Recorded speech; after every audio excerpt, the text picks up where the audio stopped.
자신이 행위자라고 주장하는 이 개인이 어디에 존재하는가? 라는 질문입니다.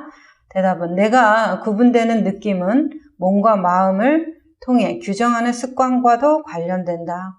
존재를 행위자로 인식하는 것은 자유의지를 가진 존재라는 느낌과도 연결된다. 회고와 전망은 자아의 관념에 현실감을 불어넣는 필수 요소이며 감정, 성격, 생각 같은 것들은 현실감의 소도구가 된다. 생각과 성격과 기억의 한 무더기, 그것이 우리 자신이란 말인가? 이 개인은 과연 실제로 존재하는 것인가? 아니면 우리 머릿속에 나타난 하나의 이미지인가? 용이라는 것의 암놈과 순놈을 우리는 어떻게 구분할 줄 아는가? 그렇다면 용이라는 것이 실제로 존재하는 것인가? 용은 상상 속의 동물일진데 구분이 무슨 의미가 있는가? 자, 정말 좋은 비유 같습니다. 그래서 이 비유로 하면 적절할 것 같아요. 이 질문에 대해서. 질문은 이렇죠.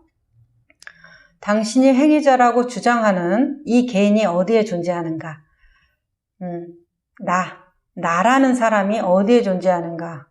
나는 이런 사람이야. 나는 딸기를 좋아하고 나는 비빔밥을 좋아해. 나는 그리고 빨강색을 좋아하고 바다보단 산을 좋아해.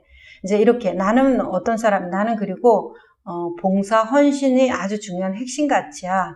그리고 나는 거짓말하는 사람을 참 싫어해. 이렇게 나라고 주장하고 그리고 거짓말하는 사람을 싫어하고 헌신을 좋아하는 이 사람, 거짓말을 잘 안 하는 행위까지 나가겠잖아요. 말로만 그렇게 하고 맨날 거짓말하고 도둑질하면은 누가 본인 스스로도 그런 사람이라고 하지 않을 겁니다. 그렇지만 본인은 그렇게 하려고 노력하면서 또 나는 이런 사람이야. 이게 중요해. 라고 말할 테니까 그 자기의 정체성에 대해서 떳떳하게 나는 이런 사람이야. 나야. 이게 나야. 라고 말하겠죠. 그런 나가 다른 말로 행위자라고 표현해도 뭐가 다르겠습니까? 그런 나가 나는 이런 사람이야 라고 주장하는 그 나가 어디에 존재하냔 말이에요. 정말 존재하냐 이 말이에요. 나는 거짓말을 싫어하고 정직한 걸 좋아해. 나는 빨간색을 좋아하고 노란색은 싫어해. 이렇게 말하는 그 행위자라고 주장하는 그 사람이 그 개인이 어디에 존재하는가, 그 사람이 어디에 있는가라는 질문에 대해서 맨 끝에 용이 상상 속의 동물인데 그게 암컷이건 수컷이건 뭐가 중요하겠느냐 이 말로 치환하면 얼마나 조금 적절할까 이렇게 느껴져요. 그랬을 때 나는 빨강색을 좋아하고 노란색은 싫어해. 나는 거짓말은 싫어하고 아주 정직한 게 중요해. 남들이 거짓말하는 걸 참을 수가 없어. 인생은 성장하고 성숙되고 배우면서 끊임없이 인격이 닦여 나가야 되는 건데 노력하지 않고 매일 아무것도 하지 않고 게으르고 방탕하게 사는 것을 나는 증오해. 이렇게 말을 한다고 하면 그래서 나는 이런 게 중요하고 이런 게 급한 사람이야 라고 한다고 했을 때 그것이 용의 암컷과 수컷을 구분하는 것과 같은 일이다 라고 야는 말하는 것 같아요. 그랬을 때 용 자체가 허상인데 암컷을 구분해서 어떻고 수컷을 구분해서 어떻는가 그거는 관념, 상상의 노름이 아니겠는가. 내가 빨간색을 좋아하든 노란색을 좋아하든 무엇인가 그건 상상의 관념인데 그것을 계속 우리가 이게 용이 상상 속의 동물이 아닌가 동물이다라는 전제를 빼어놓고 암놈이야 순놈이야 이 생각만 하게 된다고 하면 정말 이게 중요해서 문헌도 찾아보게 되고 뭐도 하게 되고 알아보게 될 겁니다. 제가 저희 아이들한테 이제 이 책을 읽고서 한번 물어봤어요.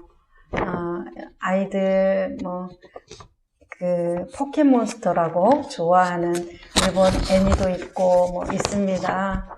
장난감도 많고 그랬을 때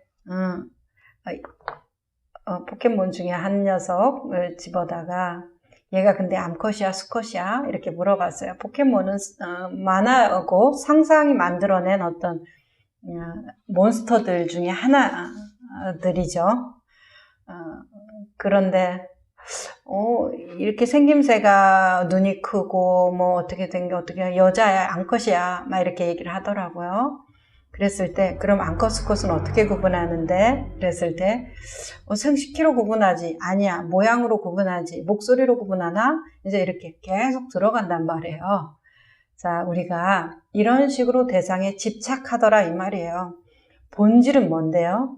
상상 속의 동물 있잖아요. 뭐 포켓몬, 몬스터들 상상 속에서 작가가 만들어낸 다 작품들인데 상상 속에서 만들어냈다라는 전제하에서 그냥 나는 암컷이라고 할래, 수컷이라고 할래 그것을 상상 속에서 만들어냈다는 것을 알면 암컷, 수컷을 구분하는 게 그렇게 뭐 큰 대수겠습니까? 그냥 그 순간의 놀이로 충분한 거죠. 근데 그 상상 속에 있었다라는 전제가 없이 암컷이야 수컷에 집중되면 이제 그것을 알기 위해서 모양부터 성별부터 우리가 아는 지식과 다른 사람이 아는 지식과 이런 것들을 이제 총동원해야 되겠죠. 그랬을 때 중요한 것은 내가 이것이 근본, 본질, 실상이 무엇인가부터 알고 나서 그것으로부터 일어난 모양들에 대해서 집착 없이, 마음 없이 가볍게 볼 수 있다고 하면 좋겠다라는 말이에요. 근데 우리는 대상만 보면 집착하게 되니까 거기에서 어떻게 해요? 생로병사가 생기고 그걸로부터 또 괴로움과 기쁨과 슬픔과 고뇌가 생기고 첫 번째 화살만 맞으면 좋은데 수없이 그 다음에 화살들을 맞으면서 몸부림치니까 그래서 말씀드립니다. 우리가 삶을 살아가야 되니까 대상에 대한 구분도 있고 대상에 대해서 분별도 일어날 수밖에 없죠. 그걸 쓰면서 살아야 되니까 이제 그걸 쓰면서 산다라는 것이지 그것이 전부여서는 안 되는데 그것이 전부가 되잖아요. 본질에 대한 자각이 없으면. 그래서 아이한테 물어봤습니다. 근데 포켓몬은 진짜 존재하는 거야? 아니면 이 선생님, 작가 선생님이 만들어낸 거야? 그랬더니 이거는 다 상상으로 만들어낸 거지. 그럼 작가 선생님이 이 세계의 신이겠네? 그러면 어때요? 그러면 이건 상상 속에 만들어진 것이니까 암컷이 수컷이 뭐 중요하겠어? 네가 그냥 그렇게 그렇다 치고 놀면 되는 거 아니야? 그러니까 그렇지 그걸 누가 몰라? 당연한 거 아니야? 이렇게 이제 우리가 본질에 대해서 알게 됐을 때는 당연하게 느낍니다. 그건 당연한 거고 라고 느껴요. 그 당연한 것이 너무 당연하니까 당연한 것에 대한 인식이 없다는 게 문제입니다. 당연한 걸 알기에는 너무나 쉬워요. 당연한 것을 어떻게 모를 수가 있겠습니까? 근데 그것에 대한 인식 없이 대상에만 사로잡히기 때문에 우리가